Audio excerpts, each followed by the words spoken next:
Édition spéciale ce soir encore sur les répercussions des attentats parisiens à Lyon, avec la question de la tenue ou non de la fête des Lumières, la sortie du Beaujolais nouveau qui est officiellement maintenue demain soir au terreau, enfin l'appel d'un syndicat policier en faveur d'un meilleur équipement. Nouvelle série de perquisitions la nuit dernière à la suite des attentats de Paris. Les policiers sont intervenus à Lyon 5e, Vénissieux, Villefranche et Brignais. Pas de nouvelles arrestations ni de saisie d'armes à feu, comme la veille à Fézin. Mais 2 personnes auraient été assignées à résidence. 2 autres liés aux événements de Fézin sont toujours en garde à vue. En France, la nuit dernière, les forces de l'ordre ont procédé à 128 nouvelles perquisitions. Les policiers de la BAC qui sont intervenus les premiers sur l'attentat du Bataclan n'étaient équipés que d'armes de poing. Alors aujourd'hui, le syndicat Alliance monte au créneau pour réclamer des équipements plus lourds face à cette nouvelle menace. On se rend compte que l'armement est complètement inadapté par rapport au genre d'attaque qu'on vient de vivre sur Paris. Que nos collègues puissent être équipés de nouveaux gilets pare-balles nouvelle génération qui sont à même justement de les protéger efficacement par rapport à des armes de guerre. Et de cas échéant, que nos collègues puissent être équipés de leurs armes de service H24 pour être à même d'intervenir à tout moment. Concernant ce port d'armes en dehors des périodes de service pour les policiers, le Premier ministre Manuel Valls n'exclut pas une discussion sur le sujet. Une fausse rumeur véhiculée par les réseaux sociaux a circulé aujourd'hui, selon laquelle des bombes auraient été désamorcées dans le centre commercial de la Part-Dieu. La préfecture, contactée par Nos Soins, l'a démenti formellement. En revanche, la gare de la Part-Dieu a bien été évacuée hier en raison de la présence de colis suspects qui ne contenaient pas, là encore, d'engins explosifs. C'est sans doute l'origine de cette rumeur.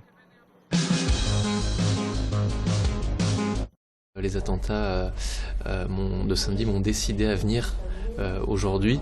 Je pense que c'est un devoir citoyen. Je suis venue aujourd'hui donner mon sang à cause des événements récents. Donc, je l'ai déjà donné dans le passé, mais c'est vrai qu'avec ce genre d'événements, ça nous fait réfléchir et ça nous fait prendre action. Après les attentats à Paris, de nombreuses personnes ont souhaité effectuer des dons de sang, comme ici dans ce centre à Lyon où plus de 200 donneurs se sont spontanément présentés samedi. L'établissement français du sang lance aujourd'hui un appel pour que cette mobilisation ne faiblisse pas dans les mois qui viennent. En France, on a besoin de 10 000 dons par jour. Eh bien, nos réserves étaient satisfaisantes, donc ça nous a permis de pallier à ce week-end exceptionnel. Mais il faut à nouveau qu'on reconstitue nos réserves, donc il faut qu'on ait les 10 000 dons par jour très régulièrement jusqu'à la fin de l'année et puis de manière très très régulière.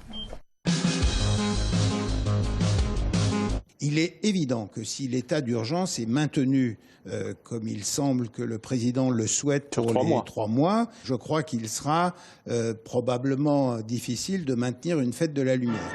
La fête des Lumières sera-t-elle annulée? C'est ce qu'a laissé entendre Georges Képénékian hier soir sur notre plateau. Le premier adjoint de Gérard Collomb redoute d'éventuels mouvements de foule dans un climat déjà tendu. Une décision qui, si elle venait à être confirmée, serait une véritable catastrophe économique pour les professionnels du secteur. La fête des Lumières attirant chaque année entre 3 et 4 millions de personnes. Une fête des Lumières qui se passe le week-end, on ne la rattrape jamais, on ne peut pas la rattraper par une autre manifestation. Donc c'est 15 à 20% de mon résultat qui disparaît. Donc là, je parle de mon résultat annuel. Je ne remplacerai jamais la fête des Lumières par autre chose. Du côté des Lyonnais, on est un peu plus partagé aujourd'hui. Je trouve qu'on a besoin de cette fête des Lumières. Les Lyonnais sont tellement attachés à la fête des Lumières qu'il faut la faire. Je ne pense pas que ce soit une bonne idée de la laisser cette année, ou alors faire quelque chose de plus petit, ou de contrôler davantage. Mais si ça reste aussi énorme, vu le nombre de personnes qu'il y a dans les rues... Ça revient aussi sur la question, est-ce qu'il faut s'interdire de vivre parce que c'est quelque chose qui tient au cœur des Lyonnais, je pense. Donc après, si on annule, c'est aussi leur donner une part de la victoire.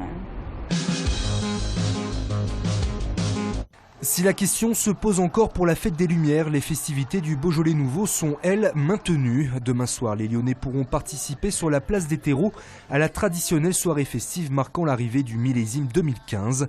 Son annulation un temps évoquée suite aux attentats parisiens, l'organisation a pris le parti de maintenir l'événement. Et les raisons pour lesquelles nous avons souhaité le faire, c'est que Face au terrorisme, il faut remettre en avant, maintenir tout ce qui est la culture française, les traditions, l'art de vivre et le vin, la gastronomie et puis le Beaujolais nouveau, célébré partout dans le monde, eh bien, font partie de ces symboles de notre nation. Il en sera de même pour la fête des Sarmentelles qui est également maintenue à Beaujeu.